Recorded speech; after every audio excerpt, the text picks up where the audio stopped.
আজকে তো ছিল হোলি, আর হোলি তো সিদ্ধি ছাড়া একেবারেই অসম্পূর্ণ। আজকে আমি কিভাবে সিদ্ধি বানিয়েছিলাম সেটাই তোমাদের সাথে শেয়ার করব। প্রথমে তো সিদ্ধি পাতাটা বেশ কিছুক্ষণ জলে ভিজিয়ে রেখেছিলাম। আর এখানে দেখো বেশ কিছু ফল নিয়েছি ডাব আর কাজু কিশমিশ। এবার ফলগুলো ছোট ছোট টুকরো করে কেটে নেব। এখানে তোমরা পেয়ারা বাদে সব রকম ফল ব্যবহার করতে পারো।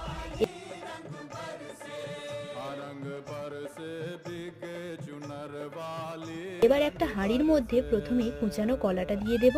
এবার দেব কুচানো আঙুর, কুচানো খেজুর, কুচানো কাজু আর কুচানো কিশমিশ। তারপর দেব দুধ, সিদ্ধি পাতা বাটা, ডাবের জল, ডাবের শাঁস হয়েছিল সেটাই দিয়ে দিলাম। মিষ্টির জন্য দিচ্ছি বাতাসা। এবার সব কিছু মিশিয়ে নেব। এইভাবে মেশালে সব কিছু একেবারে মিশে যাবে। এবার ভাঁড়ে ঢেলে পরিবেশন করব।